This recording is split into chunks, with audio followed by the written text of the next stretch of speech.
It's okay. Check, check. 1, 2, 3, check. I think it's okay.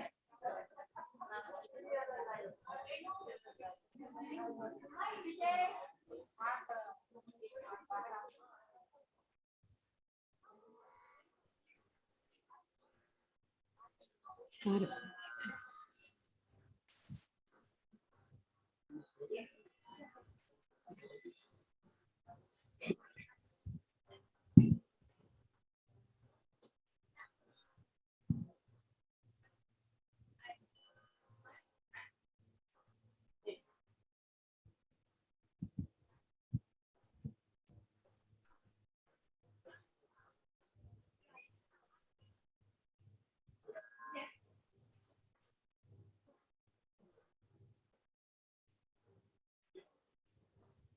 इधर ही रहने देते हैं, ठीक है।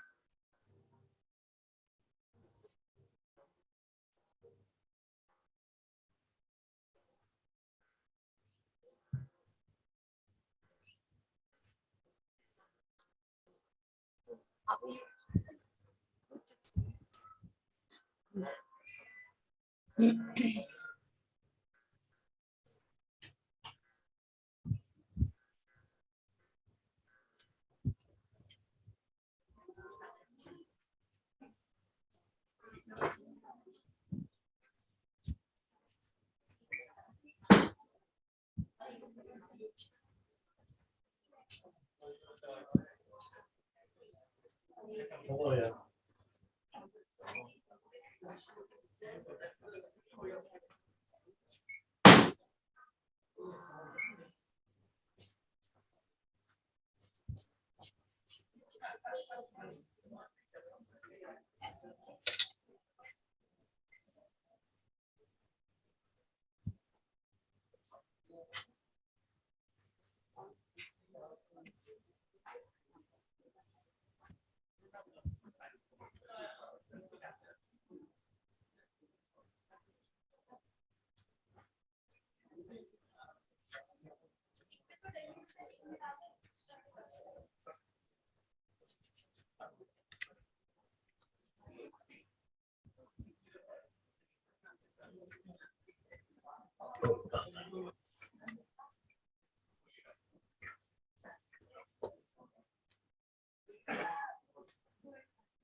I know this lady.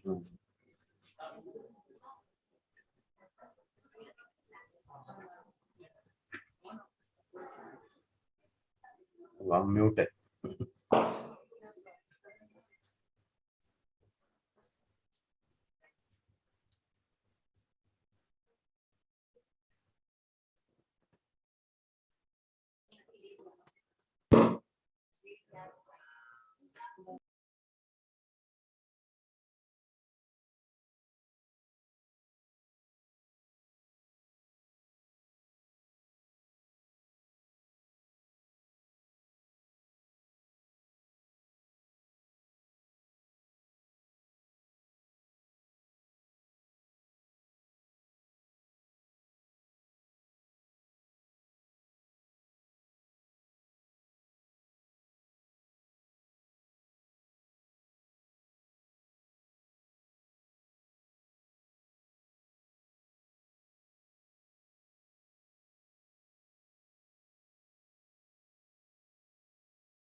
A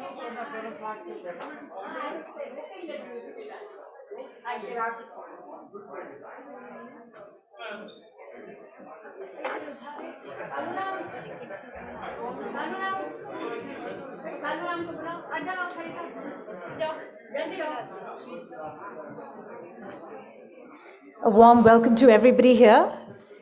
And we can finally commence our evening. Our esteemed chief guest is here. Dr. Giri, Meera Khanna, escorting the chief guest, Dr. Karan Singh, and our esteemed speakers on stage.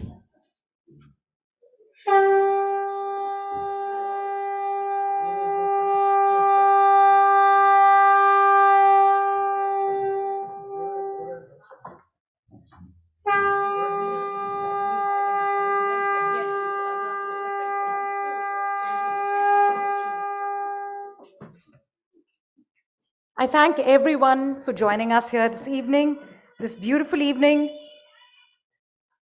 and taking out time. And now I request Dr. Giri to please honor the guests on stage, Chief Guest Dr. Karan Singh, Veena Sikri, and Usha Munshiji from the IIC.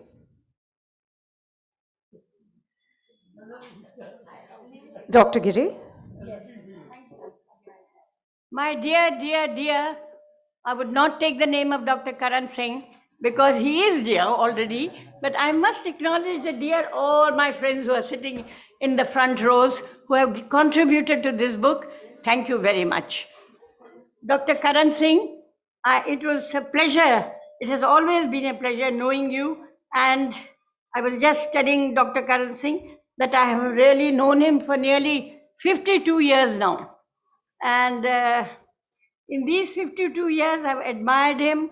And now that I'm old enough, I can frankly say that I've always loved him. It won't be misunderstood, I'm sure. It could have been because I'm practically 7 or 8 years younger than him.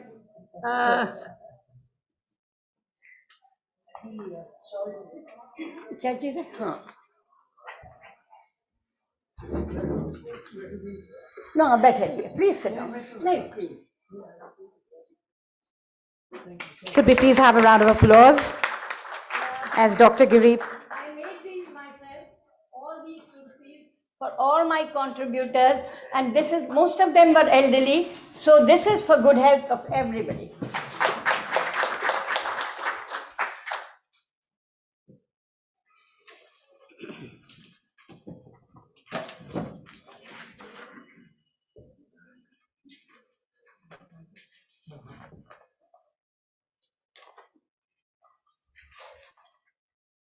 भाई वो page कहाँ गया?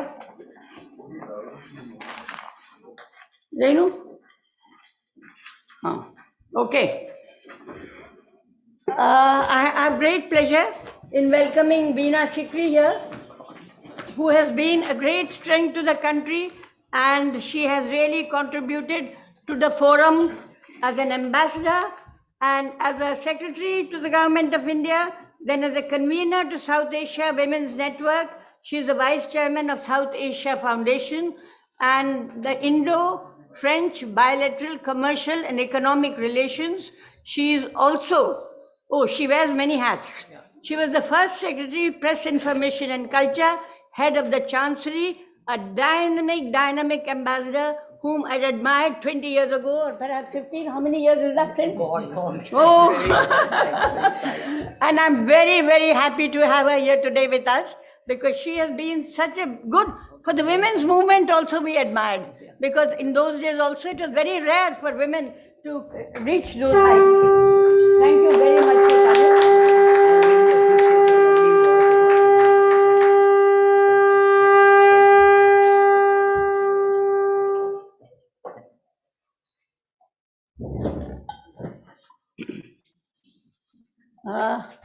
Meera is there, who is the Vice President of the Guild of Service, and she has helped towards editing this book today, which is published and which will be released by Dr. Karan Singh shortly. I welcome her here. And our dear friend Usha Munshi from, yeah, first.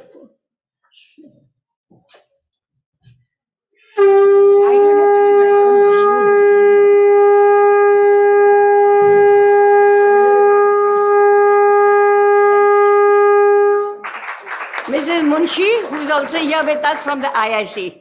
Thank you very much, Mrs. Munshi. And now I invite Dr. Giri to please give the welcome address and honor all our contributors who have spared their valuable time to write and be present here physically. Dr.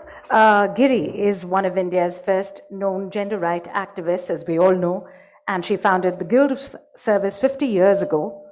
Her work on the issue of widows and widowhood is acclaimed both nationally and internationally. An institution creator, she also founded the War Widows Association and Women's Initiative for Peace in South Asia. Recognizing her immense contribution, the government of India has awarded her the Padma Bhushan. So a round of applause for Dr. Giri.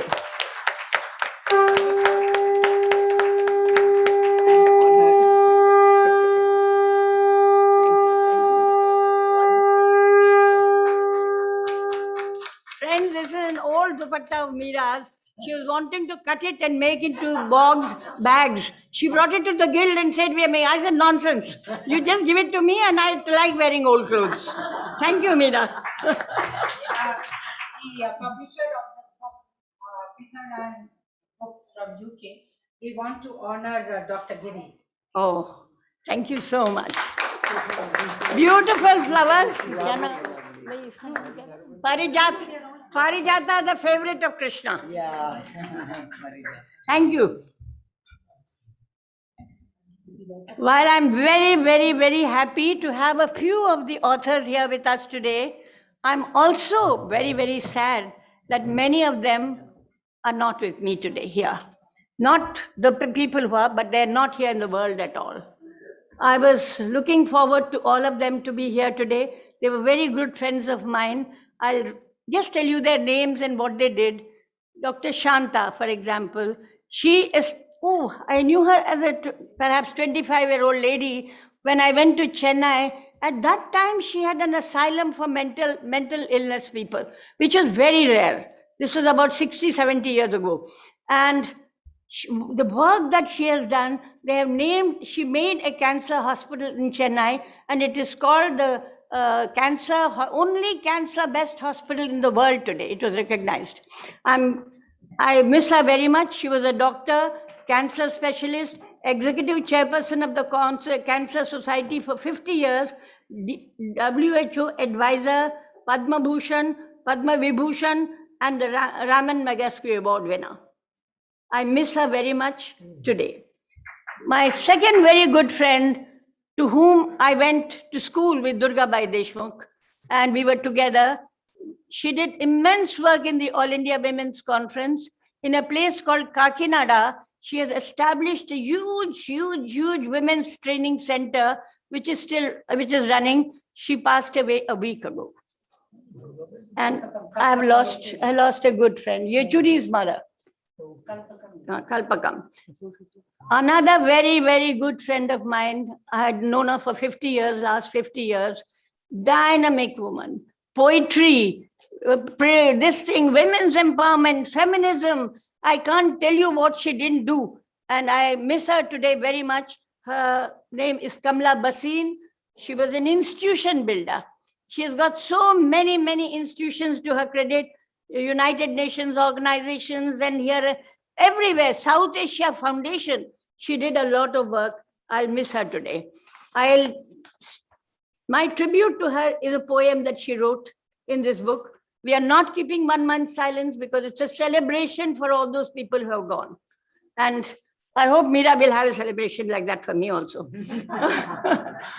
बुज़र्गियत मेरे बालों की सफेदी दिखाती है मेरा अंदरूनी निखार. Kamla wrote this last time in this book of ours. मेरे चेहरे की झुर्रियां दर्शाती है मेरे तजुर्बात के उभार.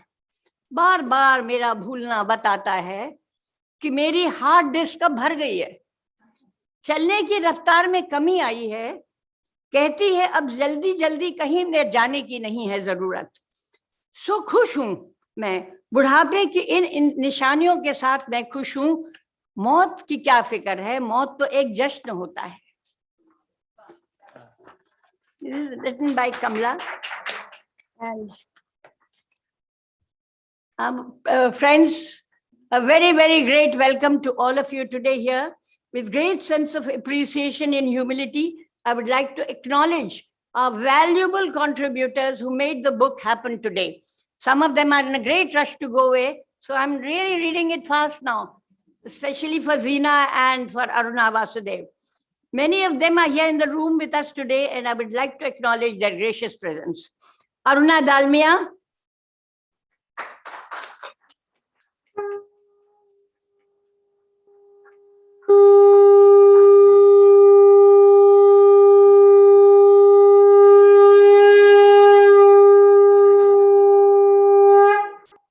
My Humsafar, who has walked with me in the thorny path since the past 50 years. She's the vice president also of the Guild of Service. She's established a great school for the differently abled people.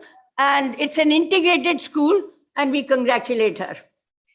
Aruna Vasudev.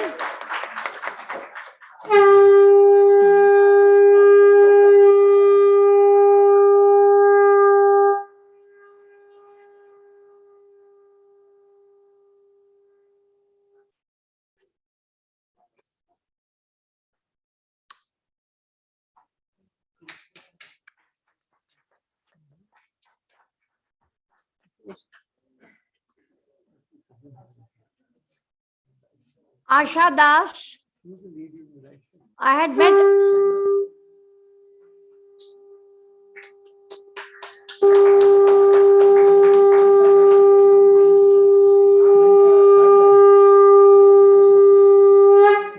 I had met Asha Das about in 1970. You were. You don't have to reveal. Yeah. the age. Okay. I won't. She's also from my college, a junior to me, from the Isabella Thoban College, Lucknow, and we are very proud of her. My alma mater is now running a school for the underprivileged children, and she and me, we are working together in that program. And she's perhaps one of the few IAS officers who is from my college. There are 4 or 5, but she's one of them. And maybe the first, perhaps, I don't know, not first. Thank you, Asha. Thank you. I have with me, Mr. Sajjanar is here? Yes.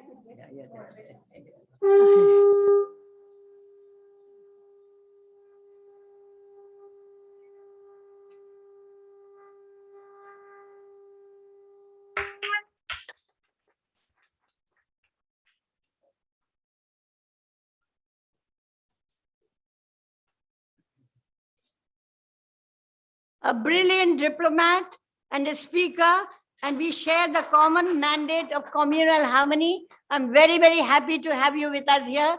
He has been very active in all spheres of peace and communal harmony. Thank you very much, Ambassador Sajjanarji. Thank you. Dr. Day has come? Dr. Day is not here? Okay. George Matthew?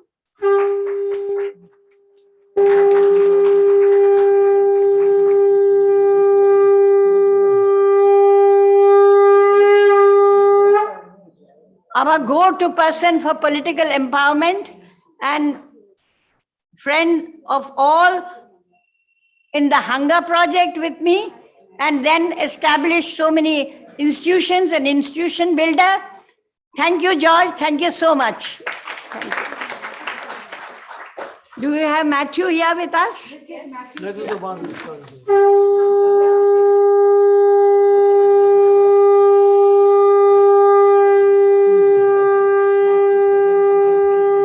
Idhar.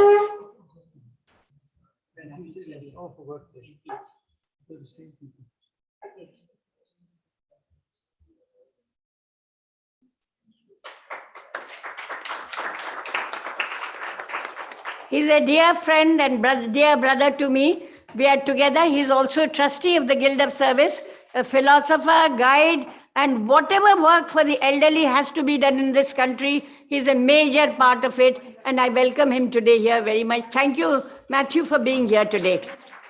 And thank you, Mrs. Matthew, for being his inspiration.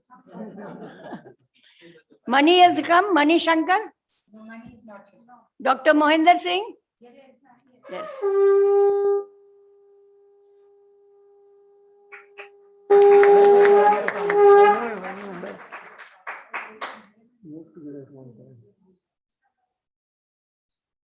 Bag पे नाम देख के देना.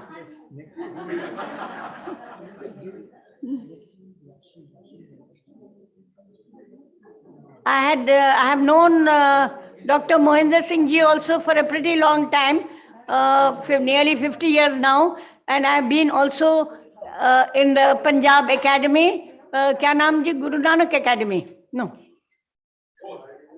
Acha. Anyway, what's in a name? No, what's in a name? Okay. Very, very gender sensitive, and we have been together in the journey of development of all. And I'm very happy that you are here today with us. And can I also put in here that Mrs. Mohinder Singh, who is sitting behind you, is actually in front of you. I would like to, Mr. Basin has been left out there. Mr. Lalit Basin has come. Yes. Yes, he's here.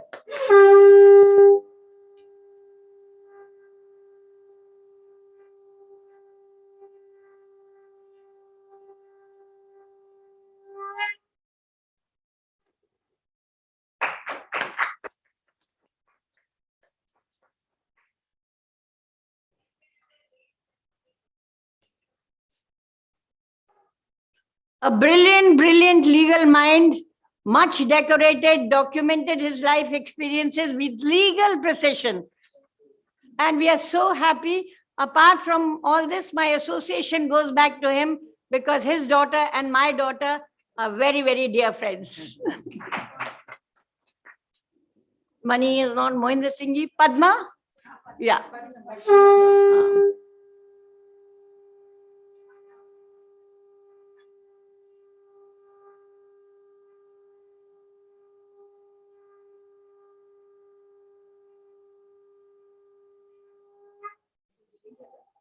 Padma Venkatraman. She is devoted. Acha. Yeah. She has devoted her life to the underprivileged. She is in Chennai, but today her sister Lakshmi is on her behalf. She is taking this. Lakshmi herself is a very dynamic woman and also a trustee of the Guild of Service.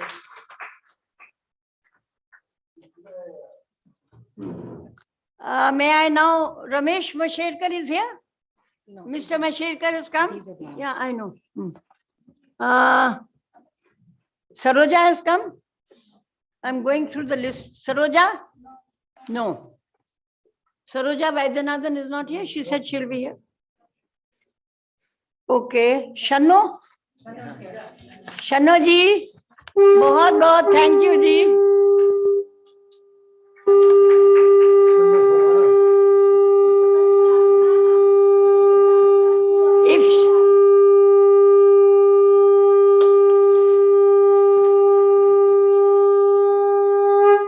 Shanno Khurana. The moment I say that name, Saregama Padanisa, Sanira Pamagarisa comes. Shanno ji. Thank you, Shanno ji. Tremendous grace, incredible voice, and command over musical systems. I have known her for nearly 60 or 70 years now. Each time I'm aging myself also. I'm very happy that, another name I didn't take. Oh, Sundarlal ji is not with us today, Sundarlal Bahuguna ji. He also wrote a chapter. On his behalf, may I ask Miss Meera? Meera, where is she? Meera Shiva? Yes.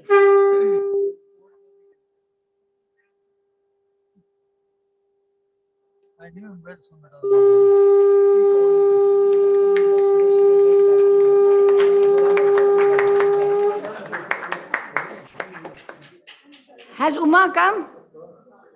Uma Tuli? Okay, friends. Last but not the least, my dear brother and guide, philosopher, brilliant lawyer, and his wife happened to be the first vice president of the Guild of Service 60 years ago. May I now honor Murli Bhai.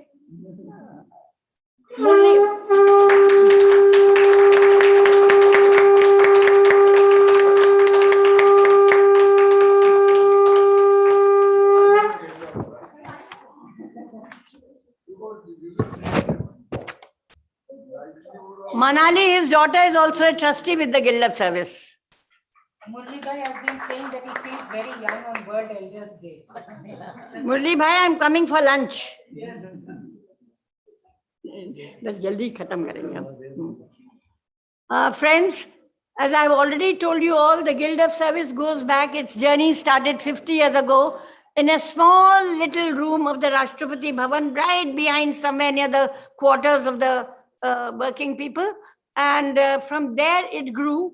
And today we have got property in all states of India, practically our own, donated by people for the work that we have done. We have not spent anything to buy those buildings, but our work continues. And we are very happy that we have also got a consultative status with the ECOSOC of the United Nations. Our points of activity in the beginning were Bakhtawarpur, Khizrabad, Shahid Nagar, Rajiv Gandhi Camp, Harijan Basti, Kotla Mubarakpur, Tajpur Village. Today we have shelter homes and homes for destitute, vocational training, family counseling centers from Kashmir to Kanyakumari, nearly every state. Our capacity building center, we have made the bags that you carry today are made by our women. The badges that you see today, the yellow ribbon in that badge is also made by us at home, without expense of anything, from our own girls. And our projects, we have nearly empowered more than 1 million women till now, which is really, in 50 years' time, it's not much, but we are happy that we were able. The satisfaction that I got is more than a compensation of crores and crores of rupees that we get.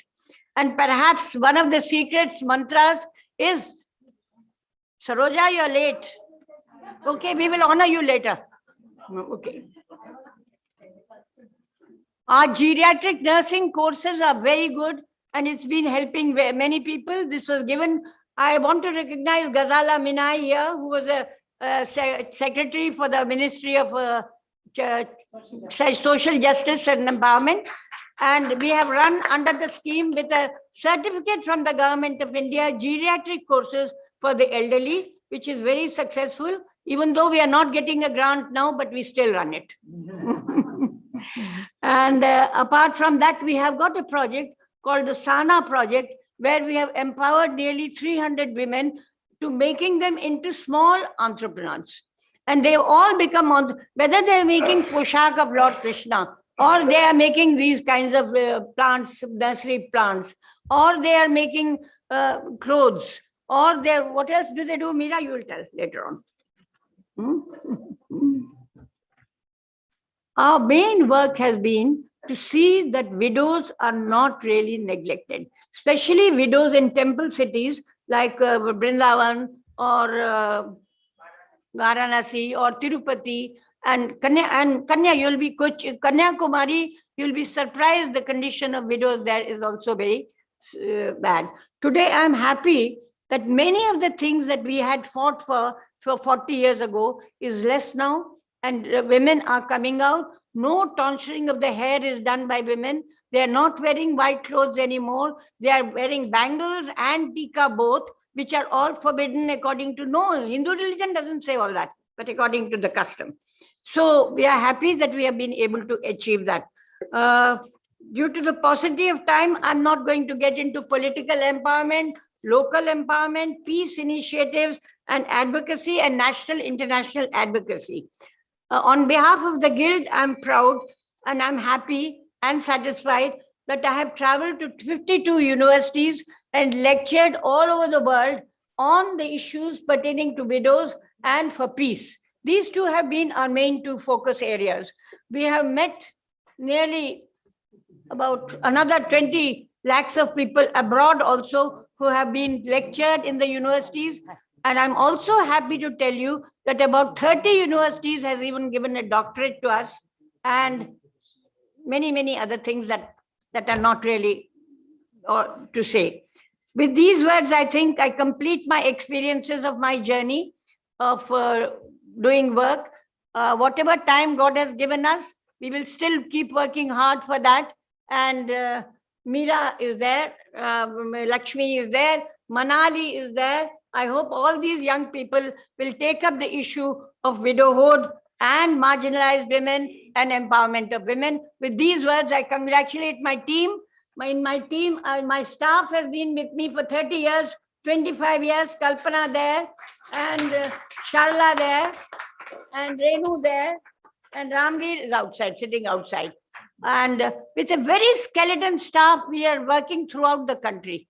We have and we run 5 schools, the schools till the class 5 everywhere.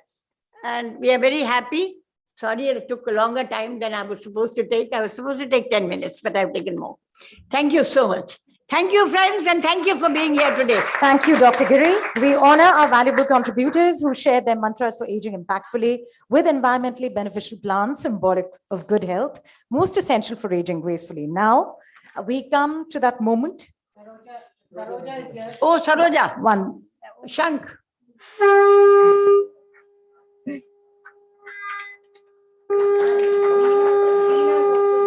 Huh? Oh, Zina Swarajji. I'm very happy Zina Swarajji is also a vice president. In 50 years, she has been with us. And she's an institution by herself, the work that she does. Thank you, Zina.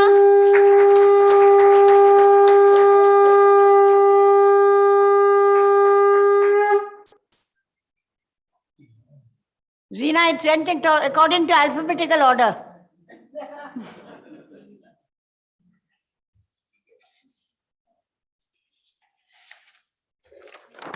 Wonderful to have so many invaluable contributors today. And now we come to the moment that we've all been awaiting. We invite Dr. Karan Singh to release the book officially. Book lao, Kalpana.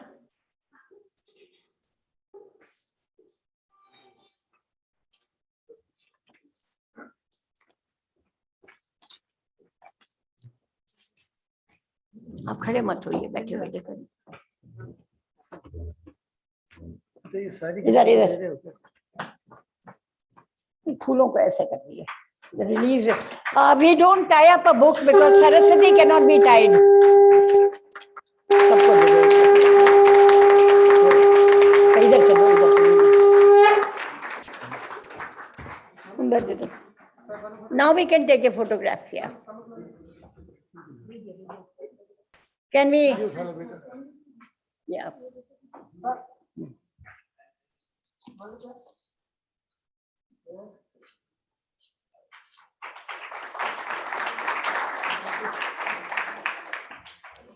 There should be one group photograph with the authors. Long time? And now we invite Professor Guptara of Pippa Rann Books, UK, to speak on the unique positioning of the book. He will be joining us virtually from London.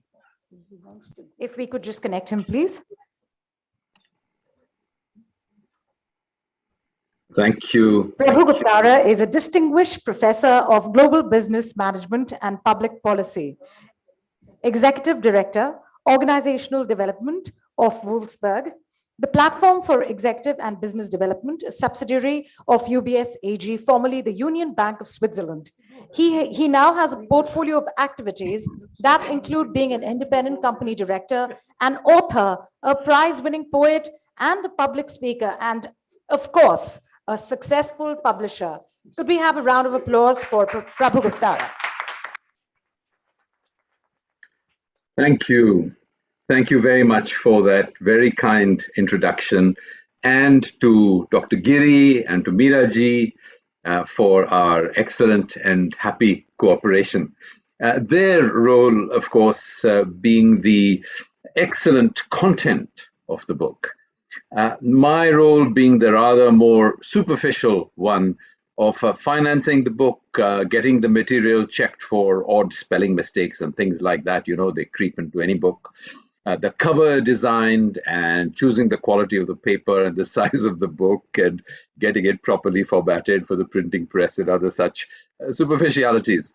So, as the publisher of Pippa Rann Books, which is an imprint of Salt Desert Media Group, a UK company, itself a member of the Independent Publishers Guild, it has been a great pleasure to work together with the editors, and I am very happy, very pleased that they are happy with the quality of the editing and production of the book, as I hope you will all be when you get hold of the book. Of course, some of you have already done so.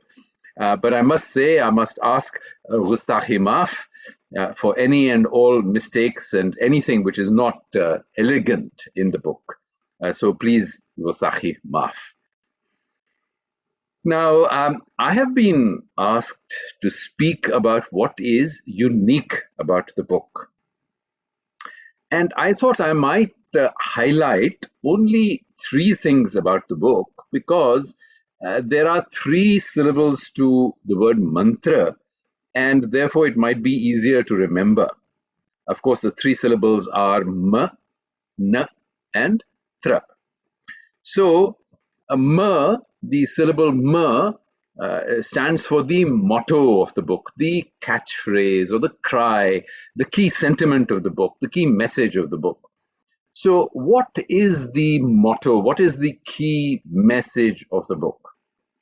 It is that growing old is a challenge, but we can rise to meet it and overcome it with the gifts that God can give us, gifts of peace and joy and productivity and care and love.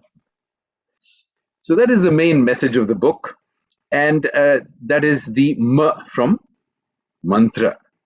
The na from mantra, the second unique thing about the book, in my view, is the number of eminent contributors. 50 of them, some of whom have been honored today, whether personally, physically, or in remembrance, sadly, today. But the important thing is not the number of contributors, because contributors can also be clones.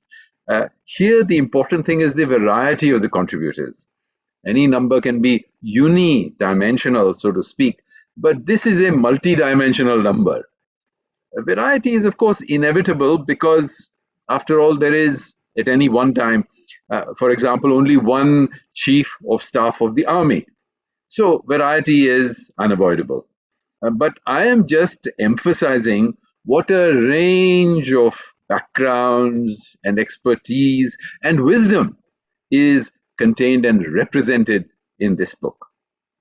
So ma is for the main message of the book, and na is, of course, for the number and variety of the contributions. And tra, now tra I am going to twist and distort a little bit, because the sound tra does not exist in English. So I am translating it into tra, traditions. You will find, of course, various mantras and shlokas and from the Vedas, from the Gita, and so on, which are quoted in the book. But you will also find modern quotes. You will also find key thoughts from various international scriptures and thinkers. So the book relates to our traditions, but is also willing to question where they should be modified in the light of modern circumstances, modern needs, modern thinking. So traditions, but also transformation. Now you may say, isn't this a little bit like the first word, ma? You know, what is the message of the book? That is also transformation, no? So let me just try to clarify the difference between the ma and the tra in the following way. The ma for the message is about the transformation of our individual attitude to aging. But the third point, tra, traditions, is to do with the fact that the transformation in our individual attitudes is connected with, and if there really is a transformation in our individual attitudes, it will also result in the transformation of our national attitudes. Because our national attitudes also need to be transformed and modernized and globalized.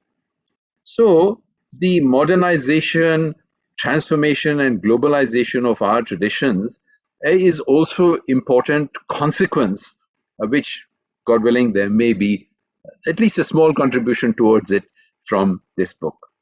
So this book is a highly useful book for individuals, but it is also a very significant book for our nation as a whole.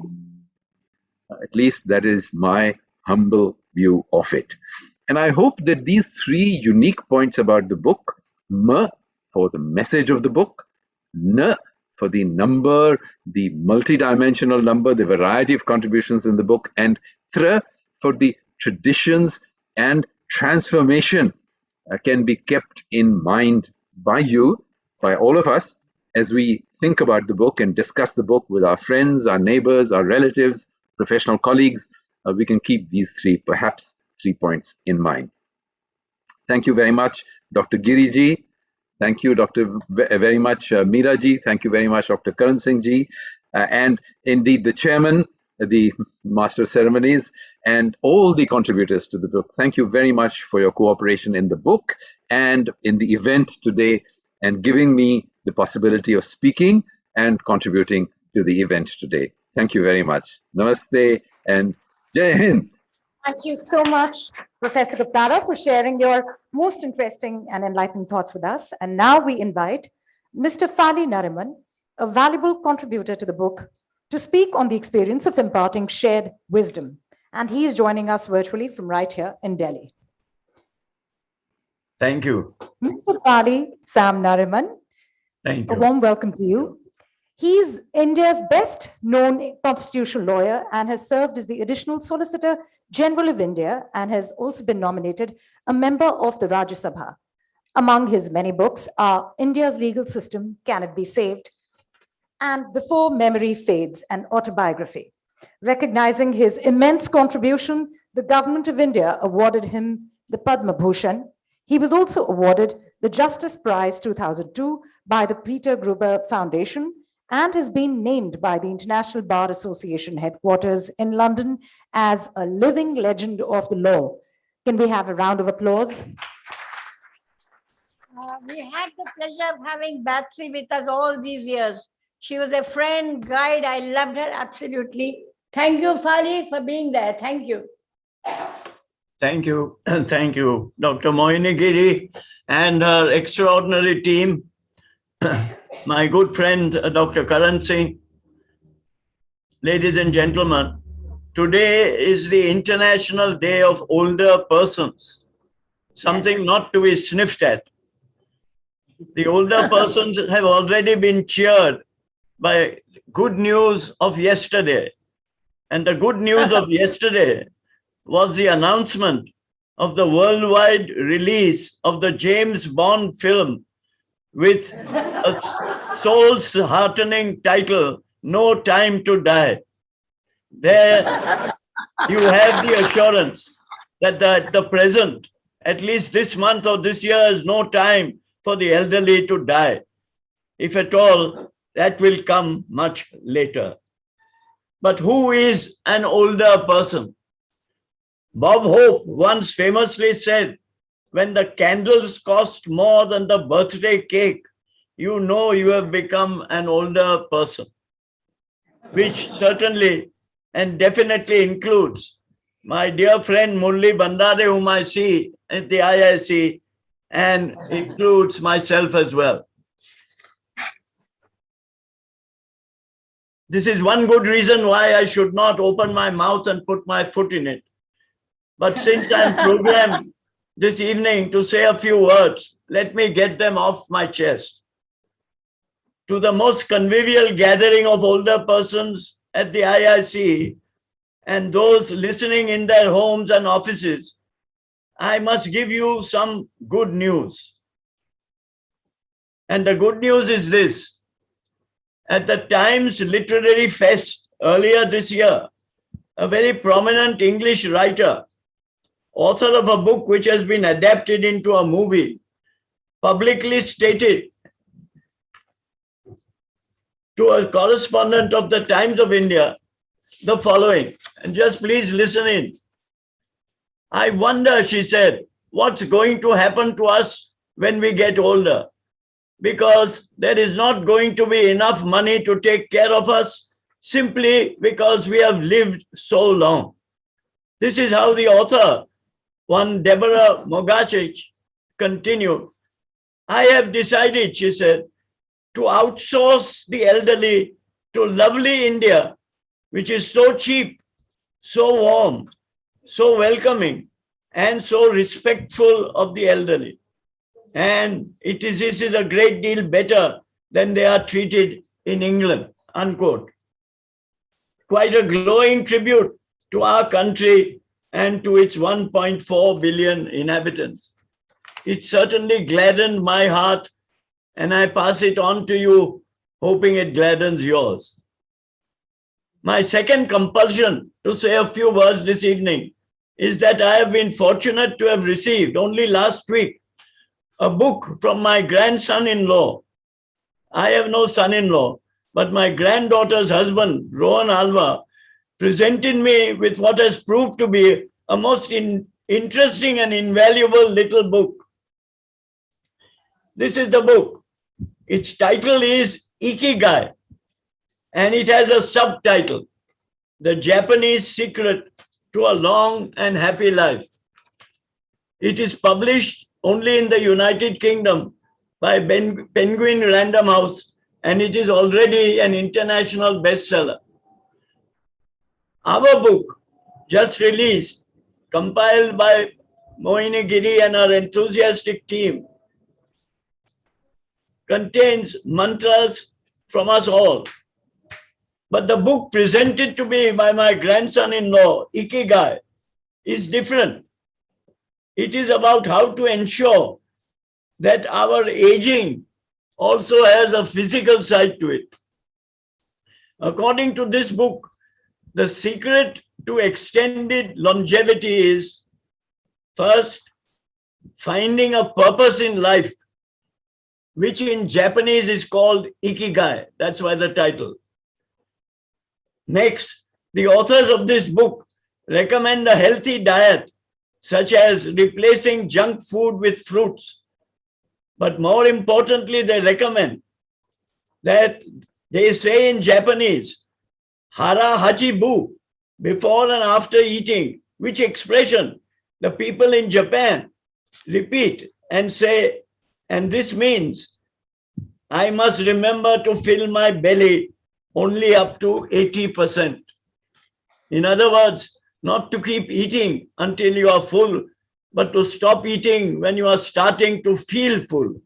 Because, as the book says, it gives pleasure in the short term and makes you happier in the long term.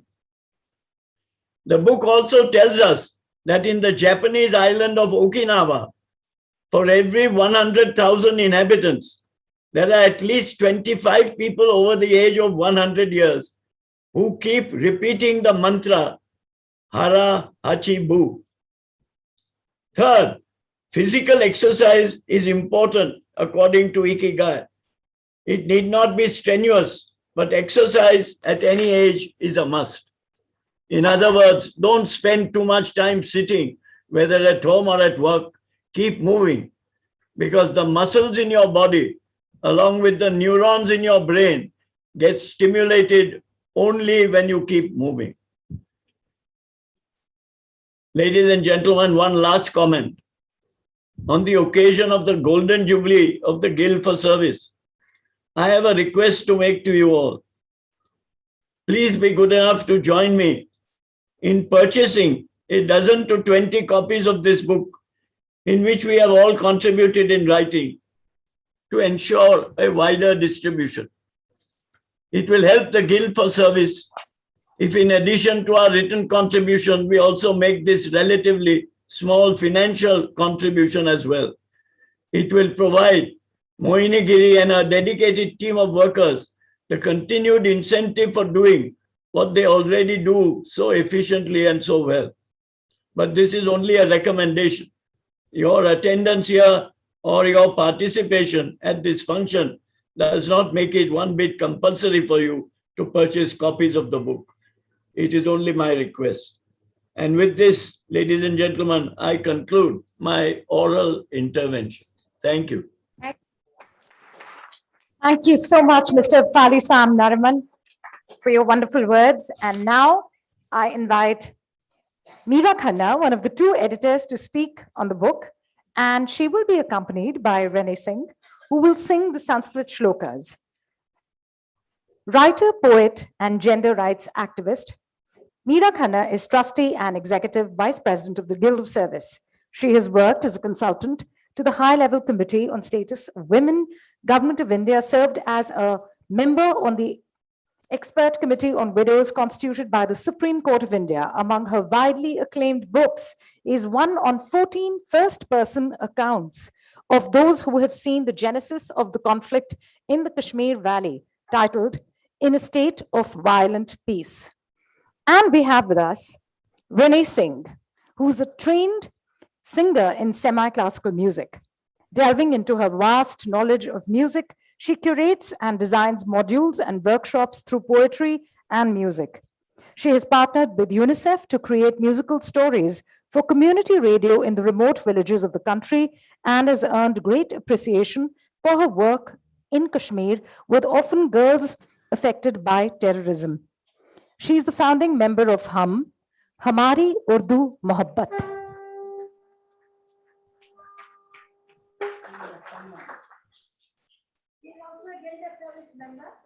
I'm very happy that she's with us today. Could we also honor Meera Khanna, please? बस हो गया होना नहीं, क्योंकि आपका हुआ नहीं है. ये ले लो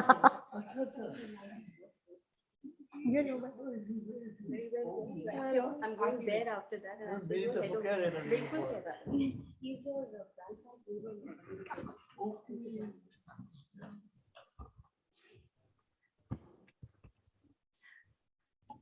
Respected Dr. Karan Singh-ji, Professor Veena Sikri, Dr. Mohini Giri, my mentor, guide, and also slave driver. Dr. Usha Munshi, and those who are joining us virtually, Professor Prabhu Guptara, Mr. Fali Nariman, and Ms. Devaki Jain. Devaki Jain? Yeah, I said that. Now you know why I said slave driver, no? To edit this book has been a labor of love. It's also been a labor of life. Love because I did it for the Guild, and life because within the 400 pages of this book is a wealth of wisdom and knowledge of 50 eminent Indians who have not just lived life for many years, but they have added life to every year that they have lived. This volume is a unique publication because while bookshelves abound in do-it-yourself books, this volume abounds in lived experiences, accumulated wisdom, which is experienced, and accumulated knowledge. As I had the privilege of editing this compendium of lived experiences, there was one common denominator which every one of the 50 contributors reiterated again and again. You can't help getting old. That's natural. But you don't have to be old. That was the message that came across in this book. I'm going to give a small preview into the mantras of positive aging. And in keeping with the title of the book, I'm going to invite Rann Singh to intersperse my preview with Sanskrit shlokas sung in her inimitable voice.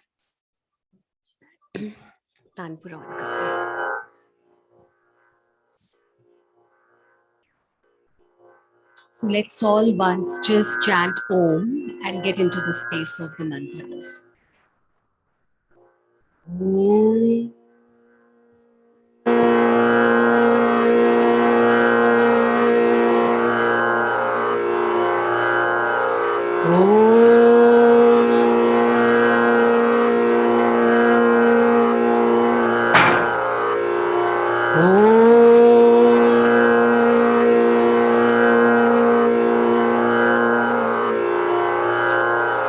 सर्वस्मै स्वल्पं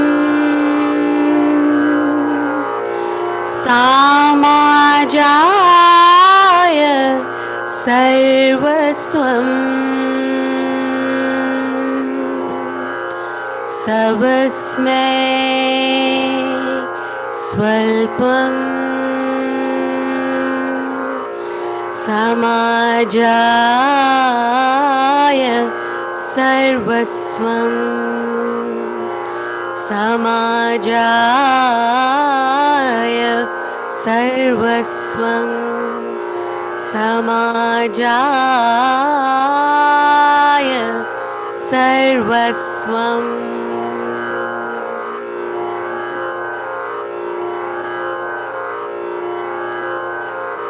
A little bit for you and everything for others.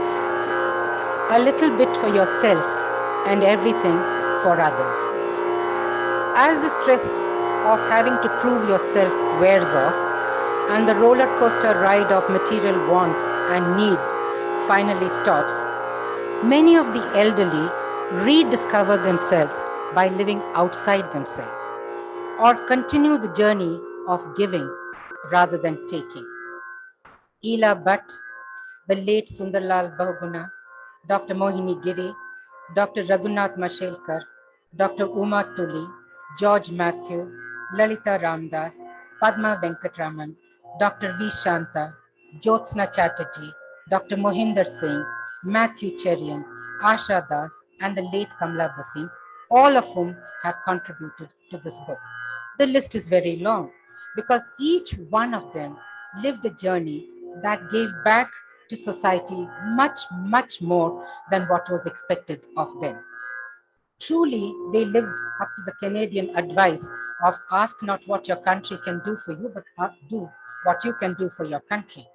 And in the process, they enriched their own lives and proved the longer you live, the more beautiful life becomes. Yukti yuktam pragrahiya baladapi vichakshana raviravisham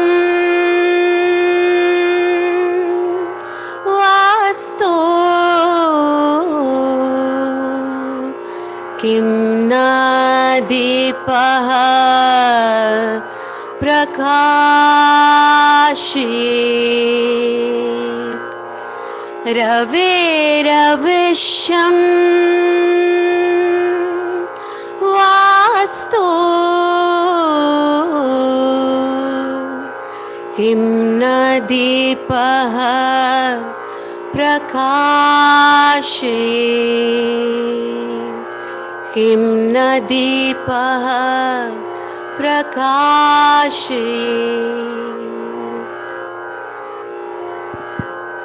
The wise should learn to accept wisdom from anybody, even from a child. Doesn't the small night lamp light up things when the sun cannot? As one lives life in many dimensions, it becomes evident that knowledge knows no bar of status or age. In fact, during the pandemic and the subsequent lockdown, many grandparents took their first baby steps in the digital space, holding the hands of their children and grandchildren. Shovna Narayan, Saroja Vaidyanathan, Rajni Kumar, Dr. Shama Chona, Murlidhar Bandare, Zarina Bhatti, Shanno Khurana, and many more who have contributed to this book, many of them untrammeled by the ego of age or experience, could learn from their youngest pupils, and in the bargain, rise in stature and wisdom. For they realized that we turn not older with years, but newer every day. So each day came with new exciting challenges and opportunities, and excitement that chipped away completely the boredom, which is the canker of old age. लय संबोधे चिंतम विक्षिप्तम शम्येत पुनः सक्षायम् विजानीयात्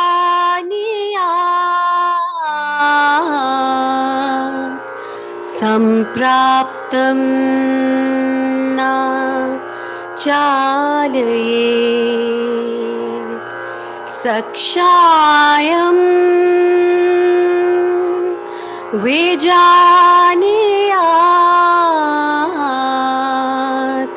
सम्प्राप्तं न चालयेत्. When the mind is in a state of dullness, stimulate and awaken it. When the awakened mind thus becomes turbulent, calm it down. In the process, recognize the dirt that surfaced.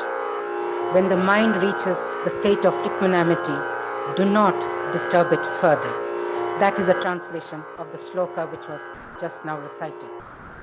As the mind learns to tackle the vicissitudes of life, it also learns the art of tranquility, of equanimity, of peace with the world and with oneself, a capacity to like what one gets instead of struggling to get what one likes. In the very erudite and scholarly essays of Dr. Karan Singh, Pascal Alan Nazareth, Padma Seth, Arun Bharatram, Zeena Sorabji, Aruna Dalmia, Tara Gandhi Bhattacharya, and Ashok Sajanhar, there is a sense of the calm of life lived well and wellness created through tranquility. Let the world be happy. And with this, why don't you all chant these 4 small Sanskrit shlokas, which I'm going to recite. Lokaha samastaha sukhini bhavantu. Lokaha samastaha sukhini bhavantu. Lokaha samastaha sukhini bhavantu.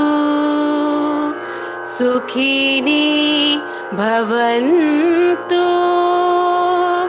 Sukhini bhavantu.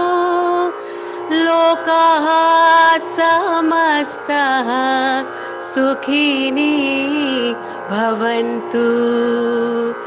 Sukhini bhavantu. Sukhini bhavantu. Sukhino sukhinam. Sukhino bhavantu. Sukhino bhavantu. Sukhino bhavantu. So let's all once say it loudly. Sukhino bhavantu. Lokaha samastaha sukhino bhavantu. Lokaha samastaha sukhino bhavantu. Let the world be happy.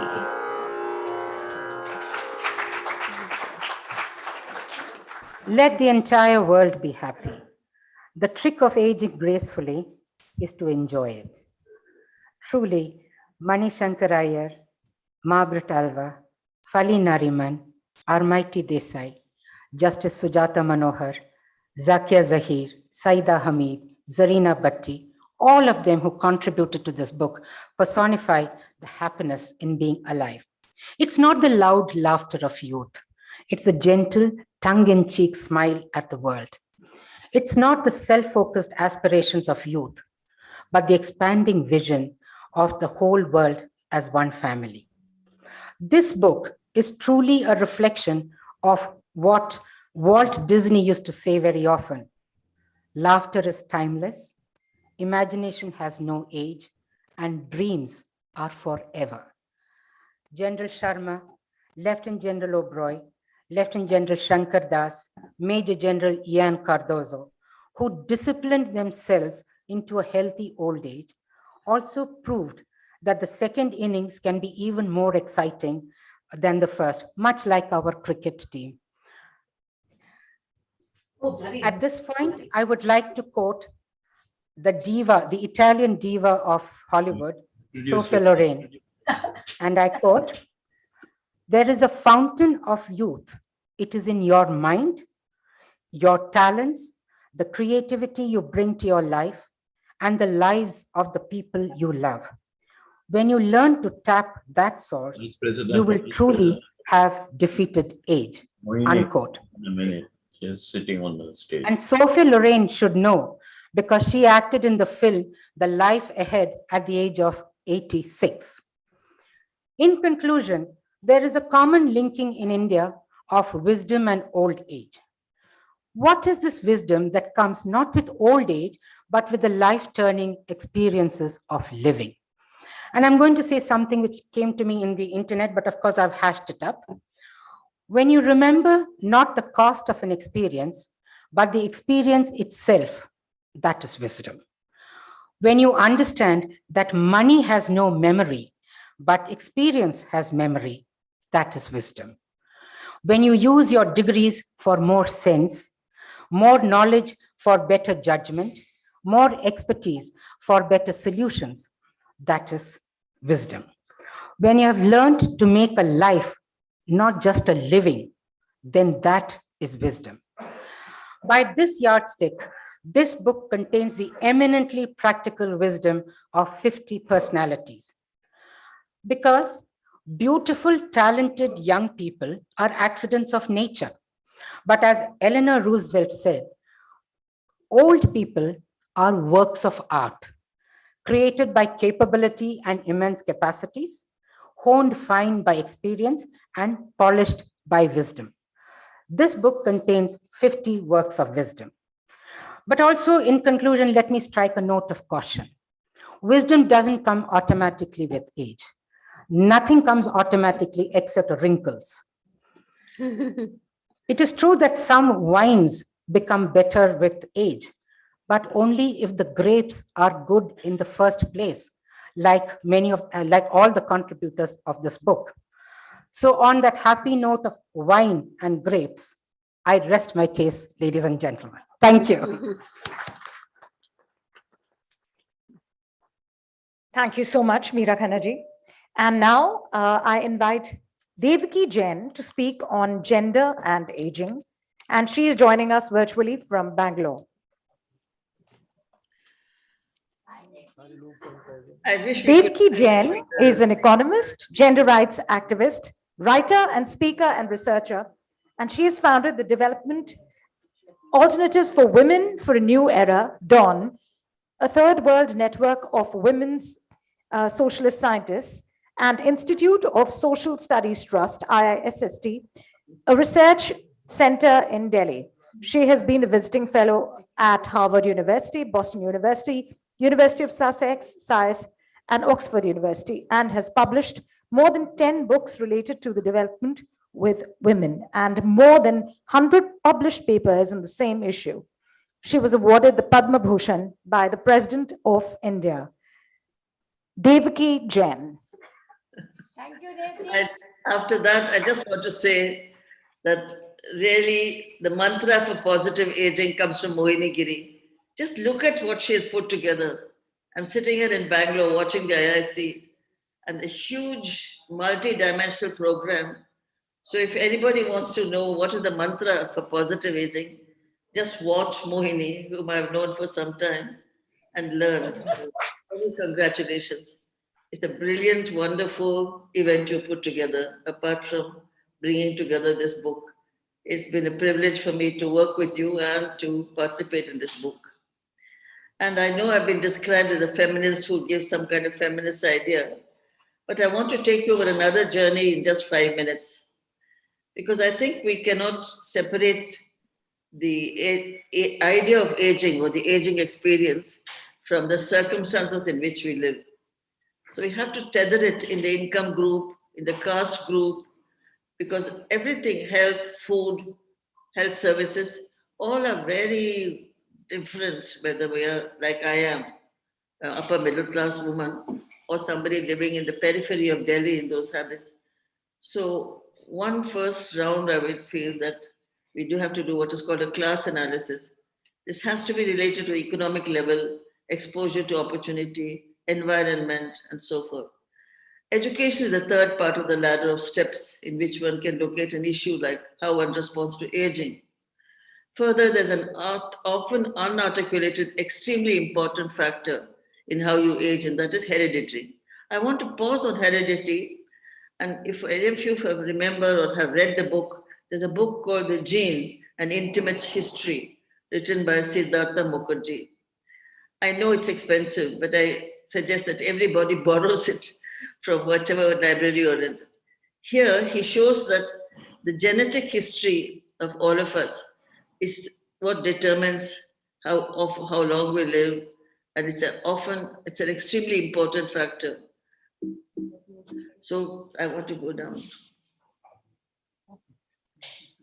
So class, caste, genetics, history, all play a role in the experience of aging.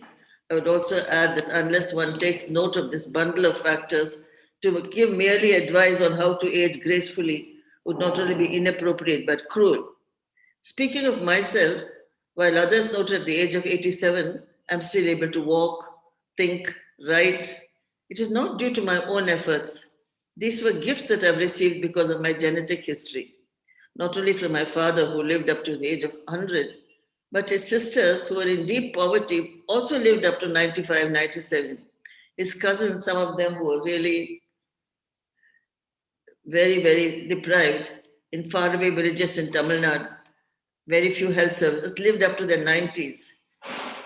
So in a way, I want to argue that genetics is very important in talking of aging.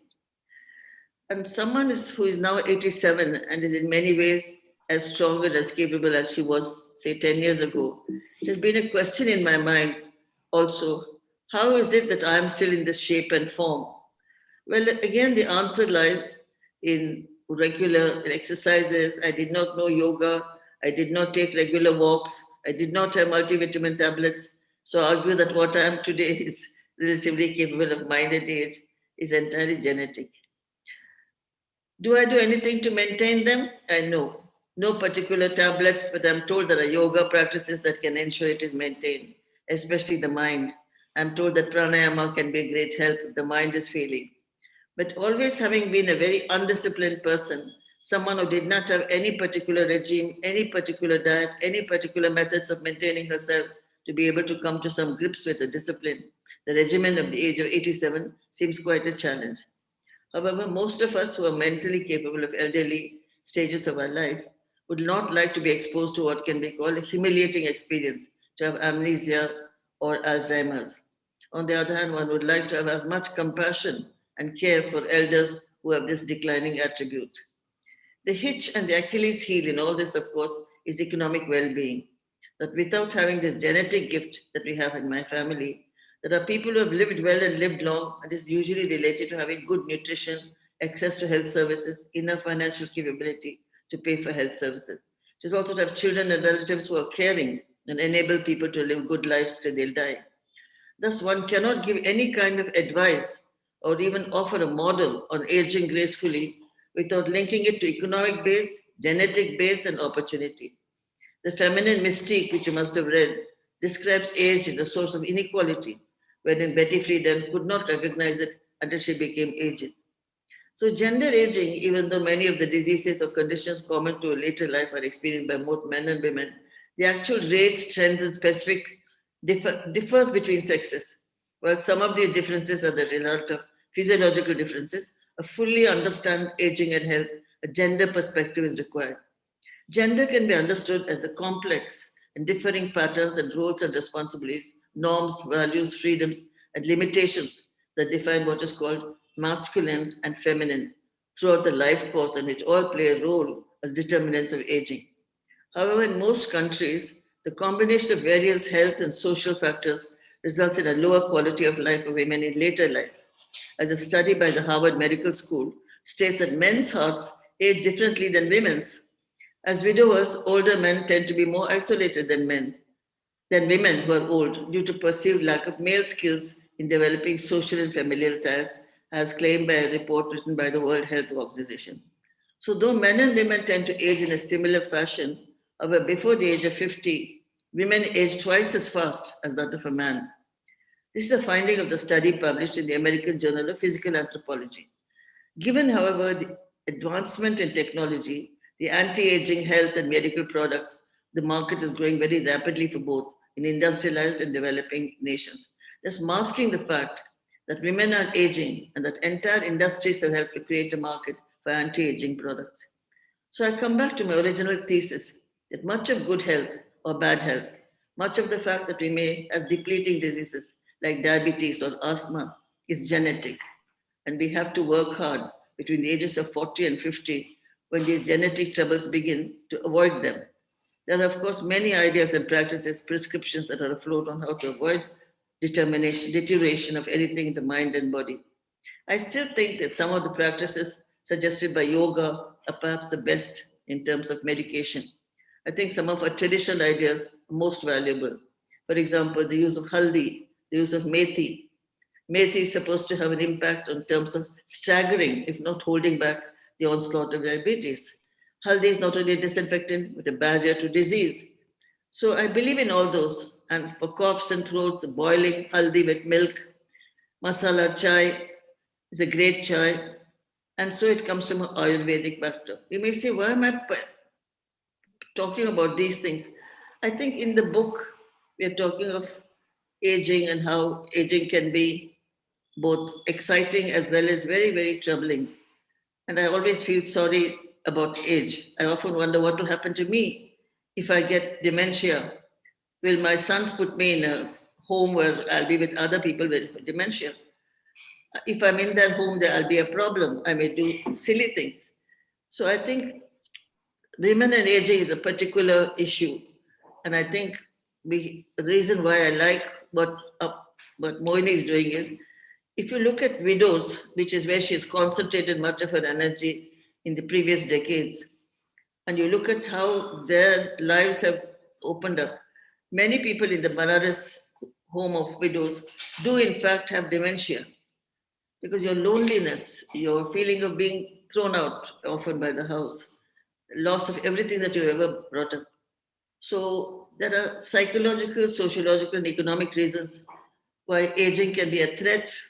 On the other hand, aging can be beautiful, like in my case, in Fali Nariman, see him, I feel, well, there he is, bright as a button and white haired like me.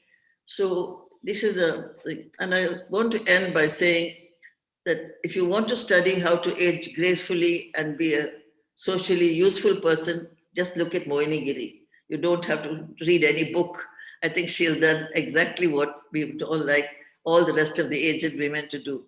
Thank you so much, Mohini, for inviting me to this extraordinary. Thank you so much. And now I invite Veena Sikri to speak on aging impactfully. Professor Veena Sikri, academician, diplomat, writer, and speaker, served as the Director General of the ICCR and Ambassador to Bangladesh, among her many prestigious positions. She is a professor of the Ford Foundation, endowed chair PN Bangladesh Studies in Jamia Millia University, and is vice chairperson of the South Asia Foundation. So could we have Professor Veena Sikri, please?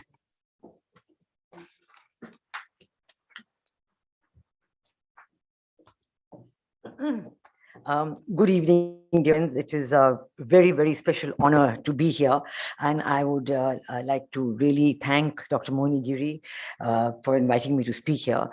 Dr. Karan Singh and Dr. Mohini Giri are two inspiring figures in my life. I've always looked up to their work, been inspired by it, and really learned so much about what I should do with it. The book that Dr. Mohini Giri and Ms. Meera Khanna have brought out is truly an inspirational effort. I've been reading it over the last few days, and it puts you on cloud nine. The foreword by His Holiness the Dalai Lama, and all the energy and the feeling that have gone into the articles, into the expressions of the lives of so many great people, has been a tremendous expression. I congratulate them for this, for doing this. I'd like to say that, getting old is mandatory. Nobody can get away from it. Looking older is inevitable. You can't do anything about that. The white hair is a badge of honor. For me, the white hair is a badge of liberation from the bondage of the beauty salon. I don't have to bother anymore. So while, getting older is mandatory, looking older is inevitable, but there's a third aspect. Feeling older is optional. So that is the option that we all have to exercise. We do not feel old. And I think that Dr. Karan Singh and Dr. Mohini Giri epitomize this. That they do not feel old at all. And they make us feel young by what they say and what they do and how they, express themselves to the rest of the world. So this is the real inspiring journey that I follow. And after a lifetime in government service, I decided to give back to society. And that has what has given me this real sense of joy and doing something for others. And when I left service and I was in Jamia Millia Islamia, I set up the organization called the South Asia Women's Network. And we brought together leading women, grassroots workers, ministers, members of parliament, media representatives, writers, and creative people from 9 countries. All the 8 members of SAARC and plus Myanmar. Now we get together, we discuss the problems of women. We've done very good projects. And by getting together, just by sharing our experiences, all of us feel so enlightened and rejuvenated and determined to overcome the problems. Dr. Meera Shiva, who is here with us, she's a very dynamic and active member of SWAN, and I really thank her for being here because she tells us so much about it. But what is SWAN really all about? We're looking at sustainable development for the women of South Asia. The Sustainable Development Goals are known to everybody. But what we in SWAN are convinced about, that unless you give women the central agency, the leadership, the voice, the participation, you cannot achieve these goals.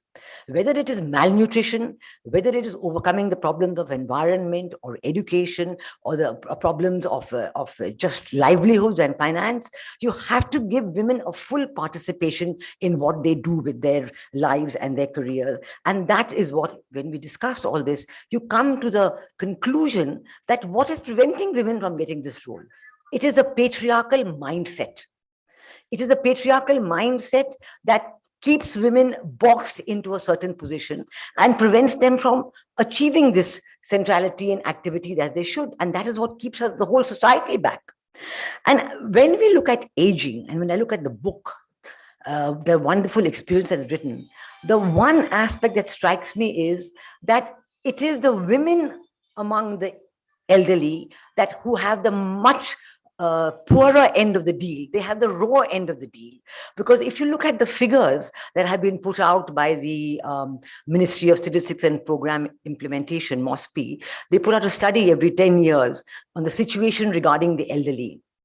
They did one in 2011, and there's one that came out in 2021, just a few years ago. And they tried, this is one report I've seen where they've tried to do some gender disaggregation of data. Because one of the problems with all the work that government does is that they're doing the work and you have the reports, but when they assess a program, they never disaggregate it for women and for men. So you do not know if the program that has been conducted is doing as well for women as it is for men. And in the end, when you analyze that, you find that the women are not doing as well in that program. And when you look at the figures about aging that they put out, you really do realize that women are doing very poorly. on the issue of aging and the elderly. And that is why I appreciate even much more what Dr.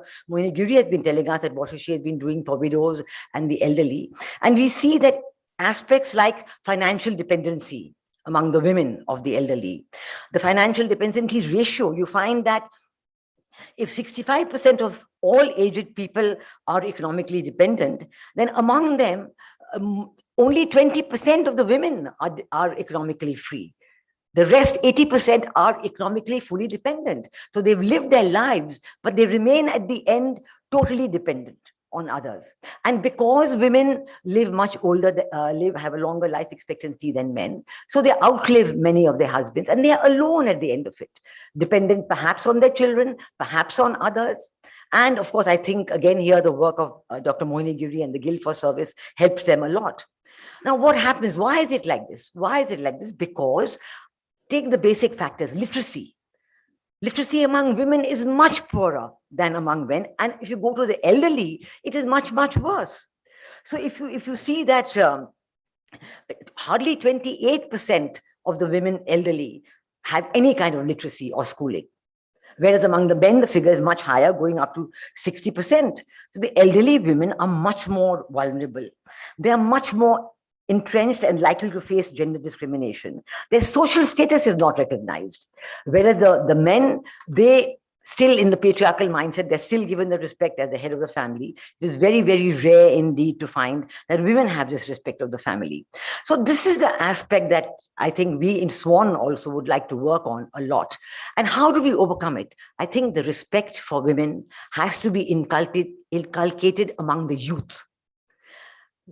At the primary school level, at the secondary school level, teach them respect for women of all ages. Teach them to respect their mothers and sisters and their aunts and uncles, so that when they grow up, they will continue that respect and not forget about those people, their grandmothers who have brought them up.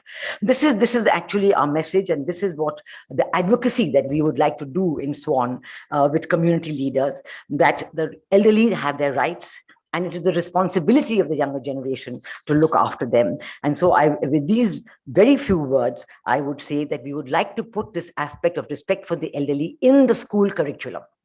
We would like it to go into the school curriculum, and so that the people youngsters learn about it and bring it as part of their lives. It's not something special. It should be part of their growing up. It should be part of their value systems. And this is what we would like very much. And I think we have to be inspired by the work that Dr. Mohini Giri and others are doing, and we respect it, and we request them to continue their work. Thank you very much indeed for inviting me and allowing me to say these few words. Thank you. Thank you so much, Meera ji. Thank you so much. Thank you. And now I invite Dr. Karan Singh, chief guest, to address our audience. Dr. Karan Singh, politician. Everybody knows who I am. Don't introduce me. We're already late.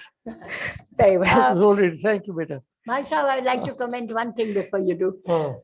Many years ago, Dr. Karan Singh was 36 years old. The youngest chief minister, youngest health minister of India. Can you imagine? And I was 10 years younger than him, or 8 years younger than him. And I was in the women's movement. And there was a newspaper that day in the morning to say that smallpox has been eradicated from this country totally. And lo and behold, the women of India stood up, and we all went to Dr. Karan Singh. Yes, and we said, how can you say that there are 5 people dead in Uttarakhand? And he told me, in millions of people in India, does 5 really count anything? Tell me that. After that, I said, what a foolish girl I was to go. I was also 28 or 27 at that time. And I really felt bad. Can I apologize for you?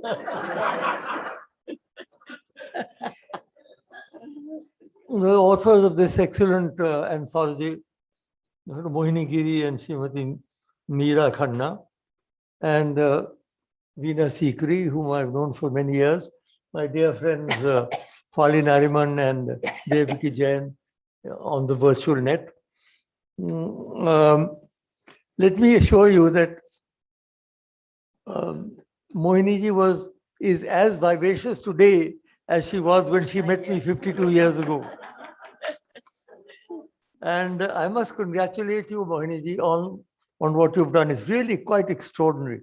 If you look through the annual report, which is before me, of the Guild of Service, it's amazing the range of the work that they've done and their coverage, geographical coverage and social coverage and all. I think it is really a tremendous achievement, Mohini, for 50 years that you've done. And you will always be remembered for this work that you are doing. I was particularly impressed by your emphasis on women and children, the point that Veena just made, because they are usually the most vulnerable sections of society and often get left out in all these programs and policies. They're the most vulnerable sections of society. And by the way, Mohini ji also started the War Widows Association, which again is an excellent organization, because there are so many war widows now. We've fought many wars. There are thousands of war widows, and there must be somebody who looks after them or who cares for them or who is interested in them. Now, aging is a universal phenomenon, as everybody has said, for which every adult should be prepared. Approaching it with fear and dread is the worst possible thing to do. Because if you're afraid, then you attract the thing from which you are afraid. As Job said, what I have feared has come upon me. So if you keep fearing, then you're more likely to be hit by those very things that you're afraid of. And I must say, in this fascinating book, a lot of very interesting, I haven't read it all. I've read a few articles. So many people whom I know, so many people with whom I have worked. It is really an extraordinary book. And I think it will help anybody who reads it. Now, I want to go through very quickly, because I know we're getting late, and this is my first function after a year and a half in India International Center. But my first physical, I've done so many webinars. Murli, my dear friend, I must greet you also. I've done so many webinars during this period. I've become an expert.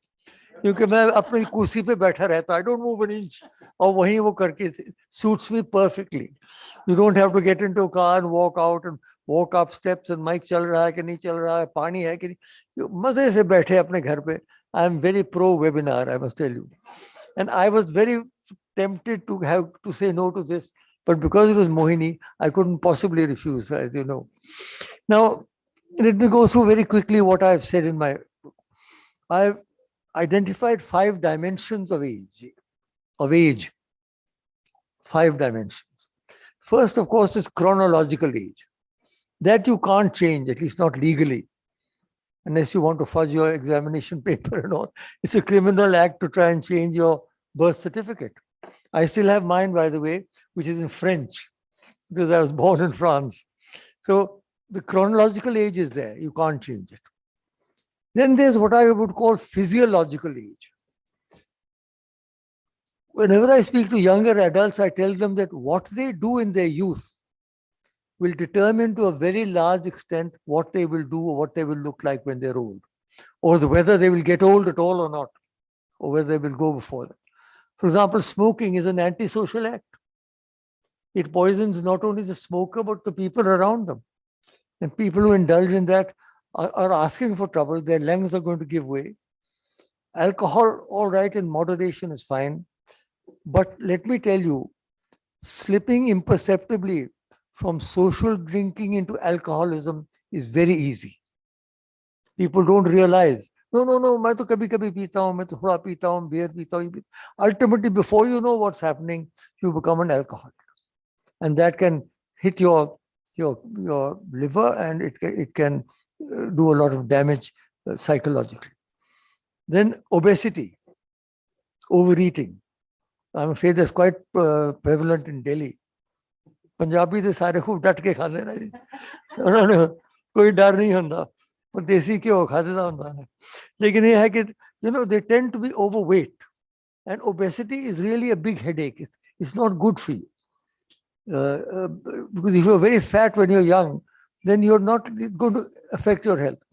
So overeating, as I said, smoke, all of these lifestyle points will show how you will grow old.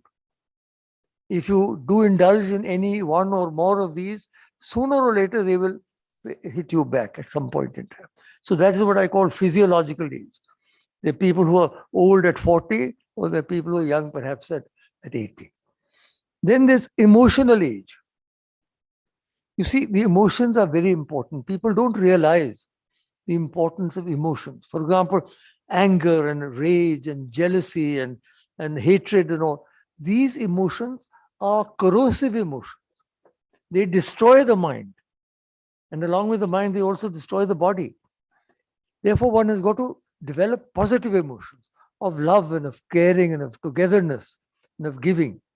That is a very important point. That is where our educational system doesn't deal with the emotions at all. The emotions are not something which are supposed to be talked about. They are brushed under the table. You cannot brush them under the table. If you grow up in hatred, you will spend your life in hatred. You will never be able to transcend that hatred.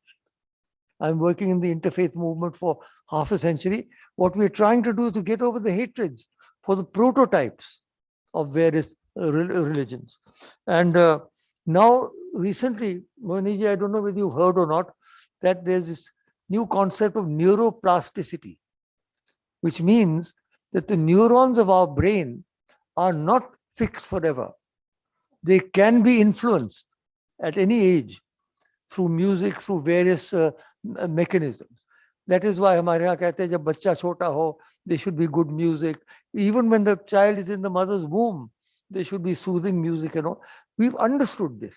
Our ancients understood that if you have a soothing and relaxing atmosphere, the child will grow well. Even for sleeping. So therefore, the emotional age, I mean, some people fly into a rage at the slightest thing.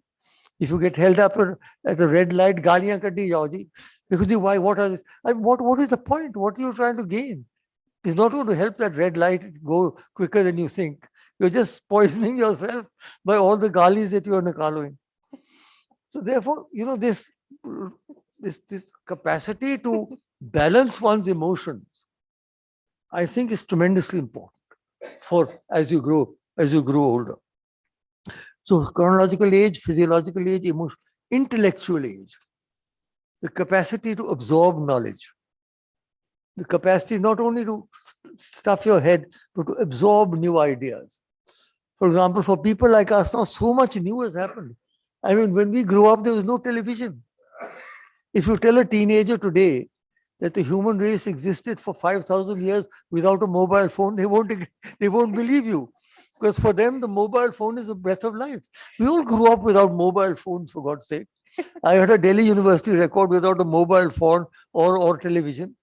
And we've got to use your mind also.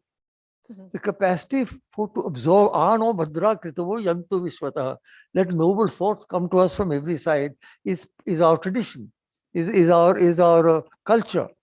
And therefore, as we grow, we must start absorbing knowledge. The capacity to absorb knowledge creatively. Not always to reject anything that may be new. Everything is new for us. Space travel is new. Space travel. I saw the Yuri Gagarin. I met him when he came to India. I met Armstrong, the man who walked on the moon. I've met all these people. I've met Nelson Mandela and all these, iconic people. I've met them all. I've seen them. And this all happened in our lifetimes. And therefore, intellectual age, the capacity to absorb knowledge and to be prepared to learn again. Remember one saying, you do not grow old. When you stop growing, you become old. So you've got to grow intellectually, you've got to grow all the time, every day you've got to grow. Because the mind has an unlimited capacity to grow, and that must be done. And then fifth dimension is spiritual age, and that of course is beyond time, kala atita. The spiritual quest is always there. If people have not at all begun a spiritual quest, it is time to begin now. Better late than never. So the point is that the spiritual quest, I'm not talking of any particular type of spirituality, whatever it is you have to have some spiritual dimension in your life. You can't go through your life just whizzing past, what Shankaracharya says, Dinamapi Rajani Sayam Pratah, Shishara Vasantau Punarayatah, Kalaha Kridati Gachati Ayu, Tadapina Munchati Ashabai. And days come, Subh hoti hai, Sham hoti hai, Umad yuhi tamam hoti hai. That's not the way to live. You must have a spiritual goal. चाहे भक्ति करें, चाहे ज्ञान करें, चाहे कर्म योग करें, whatever, do physical yoga, whatever. कुछ तो करो. For God's sake, try and get into your deeper self. Don't just skim the surface of your life. So these are the 5 dimensions that I put forward. I've very briefly put them before you now. But we have to meet aging with a positive attitude. I must say, by God's grace, by Lord Shiva's grace, at 90, I feel myself stronger in several of these capacities than I did earlier. For example, so emotionally and intellectually and spiritually, perhaps. So I now, by the way, I have a great granddaughter for the first time. That was my 90th birthday present by my grandchildren. I have a great granddaughter now.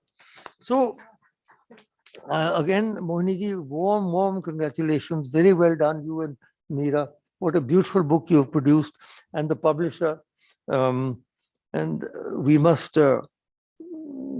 approach aging in a positive manner.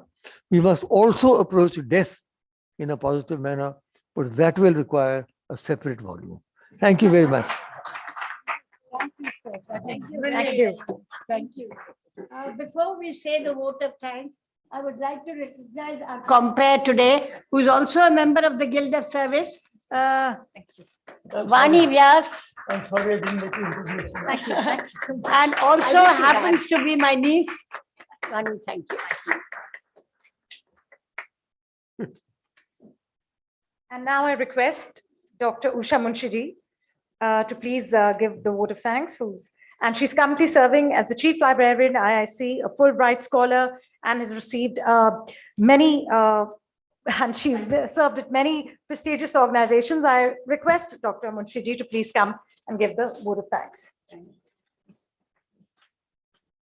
Well, I know this paucity of time. I'm going to wrap up very, very quickly.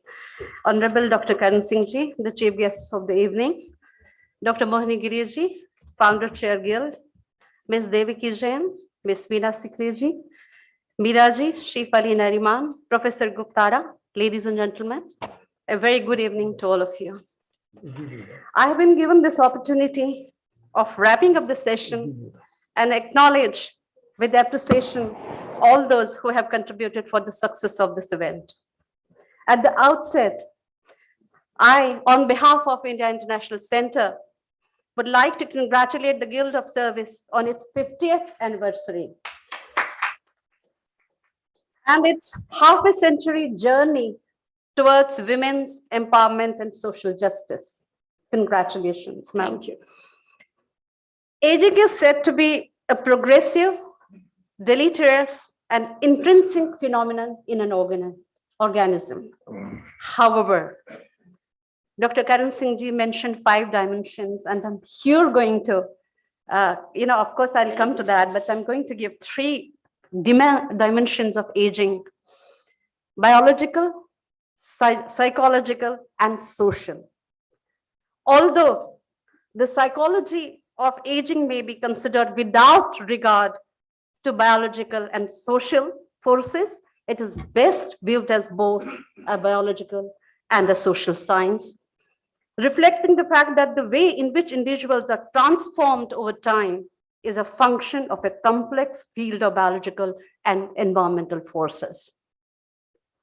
Corroborating to this, the Buddhists believe that there are 3 characteristics or 3 marks of existence that are common across everything in life, called dukkha, ananta, and anika, which leads to dhamma or dharma.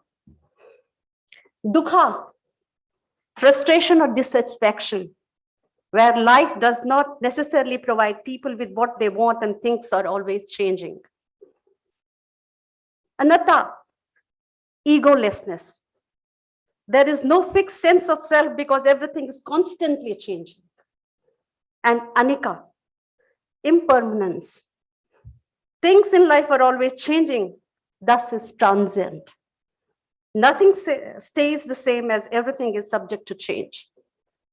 Inherently, these three dimensions and existence reflect transformative phenomenon.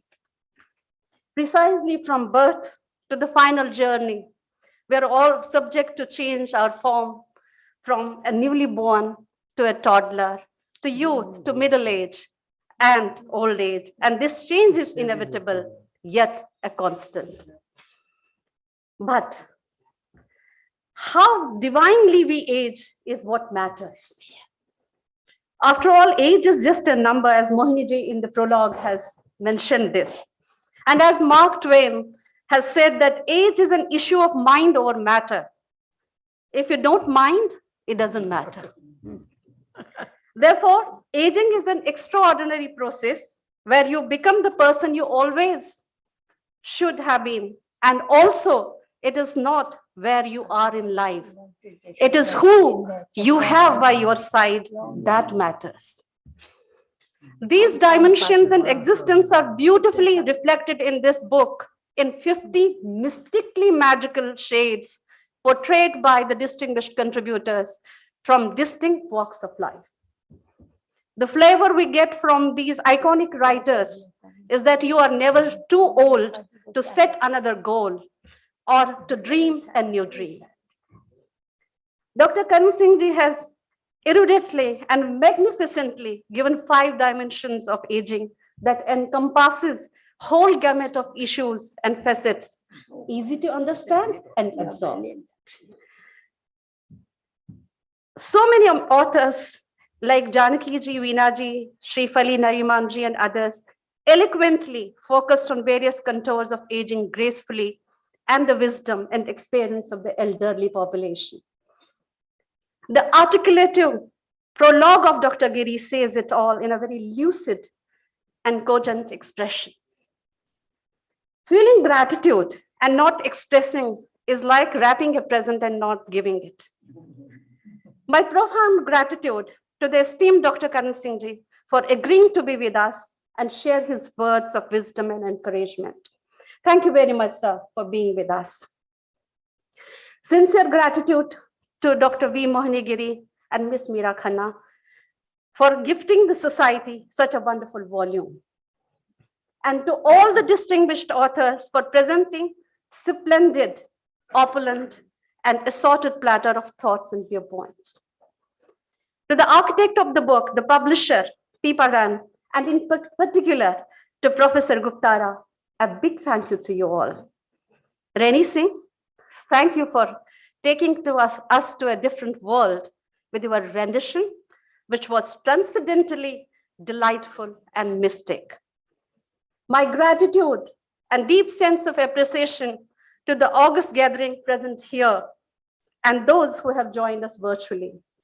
Now, Last but not the can least, we name them? Shanno Khurana ji, हमारे brother Sajjanath ji, Padma Venkatraman, Dr. Mohinder Singh, Mr. Basin, George Matthews, Murli Bhai, Murli Bhandare ji, Bahuguna ji, Sundarlal Bahuguna ji, Asha. Is that, have I missed? Where's Matthew? Matthew. And Aruna and Zina Aruna and Zina have gone. Thank you so much, all of you. Thank you. Oh, she's come back? Okay. last but not the least, to all the senior citizens of the world in whose honor we are celebrating today's International Day of Older Persons, whose experience and wisdom is a great resource base to create a better future. If we don't create a future, the present continues and becomes stale. Therefore, change is constant and needed for the sustainable development. With this, I thank you all once again for your contributions and participation. I will not say goodbye. I'll say good night and see you soon. May I recognize Damayanti Tambe here, whose husband is in the jail of Pakistan since the past 50 years. May we stand for 1 minute and say Janagana Mana? Thank you. Somebody should thank Mohini. Somebody should do a collective thank you to Mohini. Thank you. Janagana mana adhinayak jaya he Bharat bhagya vidhata Punjab Sindh Gujarat Maratha Dravida Utkal Vanga Vindhya Himachala Yamuna Ganga Ujjwala Jaladhi Taranga Tava Shubha Name Jage Tava Shubha Shisha Mage Gaye Tava Jaya Gatha Janagana Mangala Dayak Jaya He Bharat Bhagya Vidhata Jaya He Jaya He Jaya He Jaya Jaya Jaya Jaya He. Thank you so much. Thank you. Thank you very much. Thank you. And thank you all for being here today. Giri. 3 cheers for Mohini Giri. Each one of you. Nobody. Thank you. Thank you. Lovely. Thank you. Bye, Fali. Thank you. Thank you. Band kar do.